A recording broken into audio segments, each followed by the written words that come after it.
आपकी अपने YouTube channel दीपक math मंत्रा में स्वागत है। मैं हूं दीपक झा। तो आज आप लोग के लिए हमने लेकर के आए हैं कंपाउंड इंटरेस्ट, चक्रवृद्धि ब्याज। तो चक्रवृद्धि ब्याज नया वीडियो आप लोग के लिए लेकर के आए हैं। तो हमने पिछला वीडियो आप लोग के साथ बात किए हुए थे साधारण ब्याज, सिंपल इंटरेस्ट का। तो पहले होता सिंपल इंटरेस्ट, उसके बाद होता कंपाउंड इंटरेस्ट। सिंपल इंटरेस्ट जो होता है वो थोड़ा आसान होता है। इसमें क्या होता है ना कि प्रत्येक वर्ष जो है सो एक ही रकम देना पड़ता है ब्याज। और चक्रवृद्धि ब्याज में क्या होती है कि अलग अलग होती है। तो चक्रवृद्धि ब्याज सबसे पहले होता है कि इस प्रकार से आप अपने लोग समझेंगे कि चक्रवृद्धि ब्याज होता क्या है कि जब हम किसी से कर्ज लिए 5,000 रुपया, ठीक ना, अगर हम किसी से कर्ज लिए हैं 5,000 रुपया, तो इस पे पहली वर्ष अगर हम ब्याज देते हैं, मान के चलिए, मान लेते हैं कि अगर हम पहली वर्ष दिए 1,000 रुपया ब्याज, ठीक ना, तो दूसरी वर्ष क्या होगा, कि इस 5,000 पे तो हमको देना ही होगा, साथ ही साथ उस ब्याज जो 1,000 है, इंटरेस्ट जो मेरा 1,000 है, उस पे भी हमें ब्याज देना पड़ेगा, ठीक ना। तो चक्रवृद्धि ब्याज में ब्याज पर भी ब्याज देना पड़ता है। जैसे साधारण ब्याज जब हम बनाते थे, तो साधारण ब्याज में अगर हमको 5,000 पे 1,000 देना पड़ा, तो दूसरा साल भी 1,000 ही देना पड़ेगा, तीसरा वर्ष भी 1,000 ही देना पड़ेगा। लेकिन इसमें क्या है कि पहली वर्ष तो 1,000, लेकिन दूसरी वर्ष 1,000 तो देना ही होगा, साथ साथ कुछ और देना होगा। इसके बाद इस वर्ष 1,000 तो देना ही होगा, साथ ही साथ जो ब्याज आया है उस पर कुछ और देना होगा। मतलब प्रत्येक वर्ष जो है मेरा ब्याज की रकम, इंटरेस्ट की रकम जो है वो बढ़ते चला जाता है, ठीक ना। तो चक्रवृद्धि ब्याज में क्या होता है कि ब्याज पर भी ब्याज देना पड़ता है। चक्रवृद्धि ब्याज में ब्याज पर भी ब्याज देना पड़ता है। जैसा कि देखिए हम भी स्टेप बाय स्टेप करके आप लोग को बताते हैं, ठीक ना। दोनों में कंपैरिजन भी करके बताएंगे। इसका शॉर्ट ट्रिक भी है जो कॉम्पिटिटिव एग्जाम में आप लोग यूज करेंगे, लेकिन इसका प्रोसेस भी है, पहले प्रोसेस समझ लें, ठीक ना। ट्रिक जो है वो प्रोसेस से ही निकलता है, ठीक ना। ट्रिक जो है बच्चे वो प्रोसेस से ही निकलता है। जब आपको किसी भी सवाल की पूरी प्रोसेस, इसकी कैसे पूरी विधि अगर नहीं आएगा तो ट्रिक फिर कैसे, ट्रिक तो तुरंत भूल जाता है बच्चा। तो प्रोसेस भी आना, उसके बाद ही ट्रिक भी आपको याद रहेगा, ठीक है। अगर कोई आदमी किसी से कर्जा लिया, जो धन कर्ज लेगा वो मूलधन कहलाता है। कोई आदमी किसी से 10,000 रुपया कर्ज लिया, ठीक ना, ब्याज की जो दर है उसका वो 10% है, ठीक है। और समय जो है वो उसका 3 वर्ष है, ठीक है, 3 वर्ष ले लेंगे।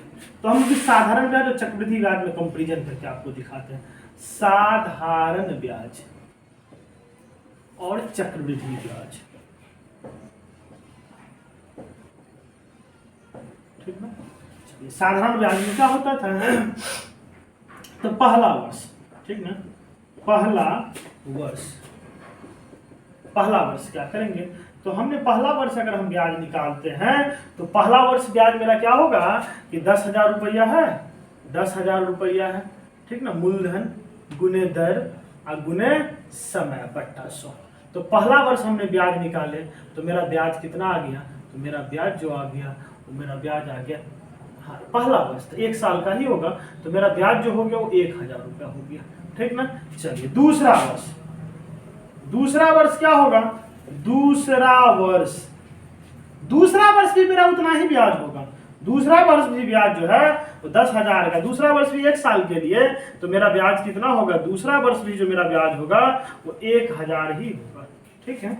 तीसरा वर्ष, तो तीसरा वर्ष भी जो है, तीसरा वर्ष भी मेरा जो ब्याज होगा, तीसरा वर्ष भी जो मेरा ब्याज होगा वो ब्याज मेरा तीसरा वर्ष भी 1,000 ही होगा।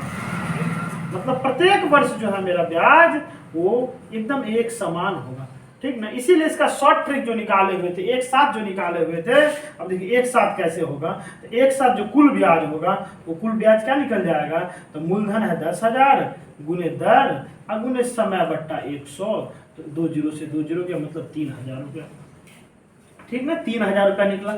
मतलब प्रत्येक वर्ष मेरा ब्याज 1,000 1,000 1,000 करके निकला। तो साधारण ब्याज में क्या होता था, ब्याज जो है वो प्रत्येक वर्ष एक समान निकलता था, ठीक ना। साधारण ब्याज में क्या होता था कि प्रत्येक वर्ष जो मेरा ब्याज है वो एक समान निकलता था, ठीक है।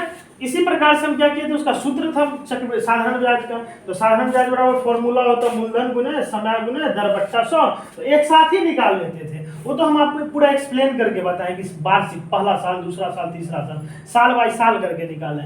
पहला साल भी 1000, दूसरा साल भी 1000, तीसरा साल भी 1000, और अंत में अगर हम करेंगे तो तीनों को जोड़ देंगे तो 3000, या नहीं तो एक साथ भी निकाल सकते हैं। 10,000 का 10% के दर से 3 वर्षों का ब्याज जो होगा वो 3000 होगा, ठीक ना। तो साधारण ब्याज में ब्याज पर ब्याज नहीं देना पड़ता है, लेकिन चक्रवृद्धि ब्याज, चक्रवृद्धि ब्याज में क्या होता है, तो चक्रवृद्धि ब्याज में ब्याज पर भी ब्याज देना पड़ता है। चक्रवृद्धि ब्याज में ब्याज पर भी ब्याज देना पड़ता है। कैसे, तो देखिए चक्रवृद्धि ब्याज का, चक्रवृद्धि ब्याज, इसमें भी यही बात है। इसमें भी पहला वर्ष देखिए कैसे निकलेगा, पहला वर्ष।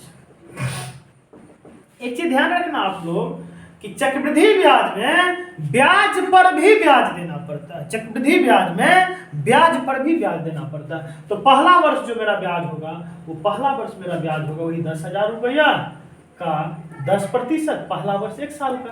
तो पहला वर्ष मेरा ब्याज हो जाएगा 1000 रुपया। क्लियर, चलिए पहला वर्ष मेरा ब्याज हो जाएगा 1000 रुपया। तो हम 10,000 किसी से कर्जा लिए, 1000 ब्याज, मतलब अब हम लोग इसको 1 साल के बाद कितना देना है, 11,000।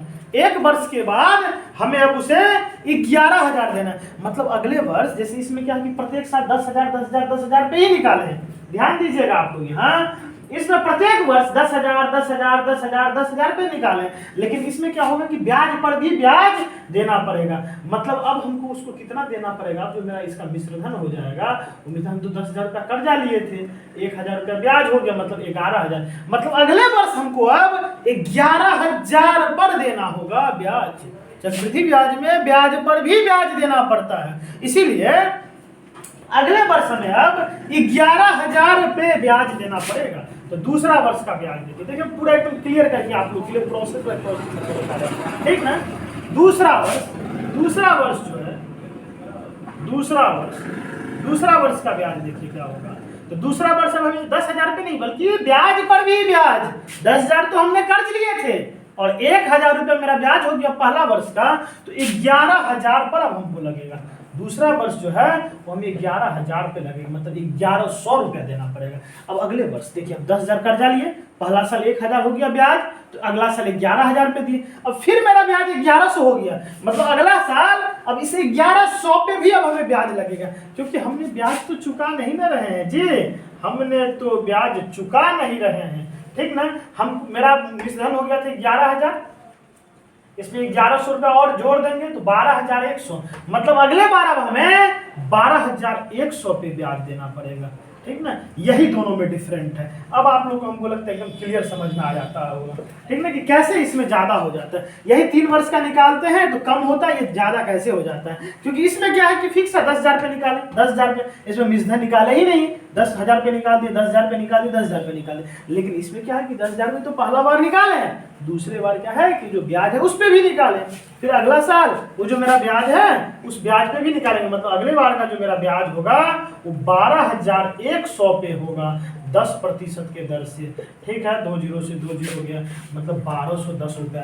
तो अब हमको अंत में कितना लौटाना होगा उस आदमी को, अब अंत में उस आदमी को हमको लौटाना होगा 12,100 तो हो गया था, और 1,210 और लौटाएंगे तो हो जाएगा मेरा 2 1 3 मतलब 13,310।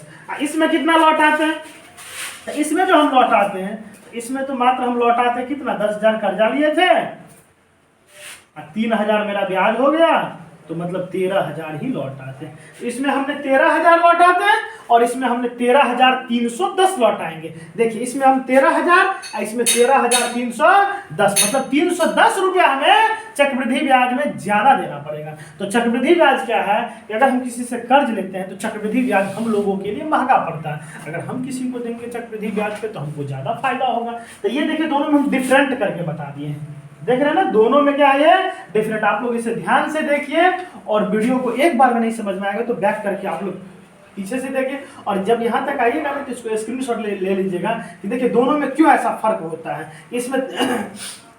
इसमें क्या है कि 13,000 आया, इसमें जो है वो 13,000 आया, और इसमें 13,000 310 आया। 310 का फर्क जो है इसी कारण से है, क्योंकि इसमें क्या था ना कि प्रत्येक वर्ष हमने 10,000 10,000 10,000 पे निकाले हैं, और इसमें क्या है कि प्रत्येक वर्ष 10,000 तो जो था कर्ज वो तो था ही, साथ ही साथ ब्याज पर भी हमने ब्याज निकाले हैं। तो चक्रवृद्धि ब्याज में ब्याज पर भी ब्याज देना पड़ता है, इसी कारण से क्या है कि यहाँ पे मेरा ब्याज ज्यादा हो गया। अब चलिए देखिए, अब डायरेक्ट करके आप लोग को बताते हैं, ठीक है। आप लोग इसे स्क्रीनशॉट ले लीजिएगा, ठीक ना। पूरा हम आज डिटेल के साथ इसको पूरा प्रोसेस के साथ आप लोग को बता दिए हैं, समझ में आ गया होगा, ठीक ना। बड़ी आसानी से बन जाता है। अब देखिए,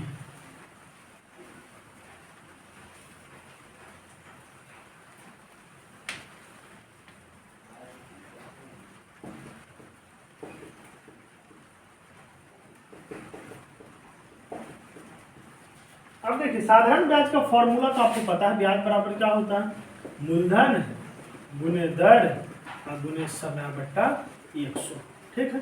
तो इस हिसाब से हमने निकाल लेंगे तो ब्याज बराबर मेरा आंसर आ जाएगा 10,000 मूलधन गुने दर गुने समय बट्टा 100, ठीक ना। 3,000 रुपये आ गया। अब हमको अंत में कितना लौटाना पड़ेगा, हमने तो कर्जा लिया था 10,000, हम मेरा इंटरेस्ट जो है, सूद जो है, ब्याज जो है वो कितना हो गया था 3,000, मतलब 13,000 रुपये हमको लौटाना होगा, ठीक ना। उधर प्रोसेस से साल बाय साल करके बताया था, डायरेक्ट देखिए इसका क्या होगा। तो चक्रवृद्धि मिश्रधन का फॉर्मूला होता है, चक्रवृद्धि मिश्रधन बराबर फॉर्मूला होता है मूलधन गुने 1 जोड़ दर बट्टा 100 का पावर n होता है। 100 का पावर n का मतलब होता है समय, ठीक है। n के जगह पे हमने समय का यूज भी कर सकते हैं। देखिए बाबू, यहाँ पे n के जगह पे चक्रवृद्धि मिश्रधन का फॉर्मूला होता है मूलधन गुने 1 जोड़ दर बट्टा 100 का पावर n। n के जगह पे तुम समय भी लिख सकते हो, t4 टाइम। अब देखिए चक्रवृद्धि मिश्रधन बराबर क्या होगा, मूलधन कितना है, मूलधन 10,000, दर है 10% और समय है 3, ठीक है, 10,000। अब देखिए यहाँ पे 1 0 से 1 0 गया। अब इसको आप बट्टा पर का जोड़ कहीं पे साइड में कीजिएगा ना तो बस वही आएगा, जो नीचे में है उसको ये मान लीजिए, नीचे में 10 है ना, इस एक को आप 10 मान लीजिए। ये अगर 10 है ना, ये अगर 10 है तो इसको आप 10 मान लीजिए। ये अगर 100 रहेगा तो इसको 100 मान लेंगे, ये 10 है तो 110 हो जाएगा। ये अभी 10 है तो इसको 10 10 1 11, 11 बट्टा 10 कितने बार हो जाएगा, 3 बार हो जाएगा।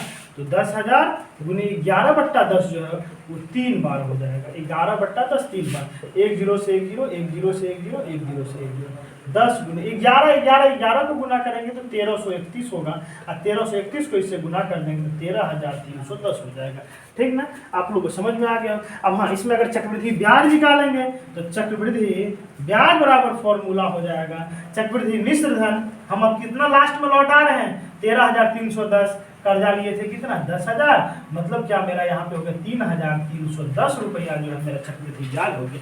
यहाँ पे चक्रवृद्धि ब्याज हुआ 3,000 और यहाँ पे हो गया 3,310 हो गया, ठीक ना। तो इस प्रकार से आप बनाएंगे, ठीक ना। कंपटीशन में बनाने के लिए, किसी कम्पिटेटिव एग्जाम में बनाने के लिए तो आप क्लास में जब किसी बच्चे के 7 और 8 के बच्चे को इस प्रकार से किताब में देते हैं तो इस प्रकार से बनाते हैं। अगर ठीक है, अगर आपको कहीं पर ट्रिक से बनाना है, 1-2 सेकंड में बनाना है, इसका भी तरीका है, ठीक, इसका भी तरीका है। यहाँ पे वो फटाक से बन जाता है। यहाँ पे वो हम अगले वीडियो में लेकर के आप लोग के लिए लेकर के आएंगे, ये ट्रिक से कैसे बनेगा। देखिए हम थोड़ा चर्चा कर लेते हैं। ट्रिक से क्या होगा, जैसे 10% है 3 वर्ष का, 10 या 30%, एक साल में हमें 10% दिया जा रहा है तो 3 वर्ष में कितना दिया जाएगा, तो 30%, मतलब 10,000 का 30% जो होगा वही मेरा चक्रवृद्धि ब्याज हो जाएगा। इसमें क्या होगा, इसका 2 वर्ष का कुछ अलग इस प्रकार से ट्रिक है जो हम अगले वीडियो में लेकर के आएंगे, ठीक है। 3 वर्षों का इस प्रकार से ट्रिक है जो हमने अगले वीडियो में लेकर के आएंगे। 2 वर्षों का इतना परसेंटेज होता है, R² 2R, 3 वर्ष का होता है R³ 3R² और 3R। इस पे हमने विस्तार से चर्चा करेंगे। इसमें बहुत सारा क्वेश्चन हमने ट्रिक पे बनाएंगे आप लोग के सामने में, ठीक है। आप लोग जो बच्चे इस चैनल पे नए हैं वो इस चैनल को सब्सक्राइब करें और इस वीडियो को जरूर पूरा देखें। इससे क्या होगा कि हम आप लोग के लिए नए नए वीडियो लेकर के आएंगे।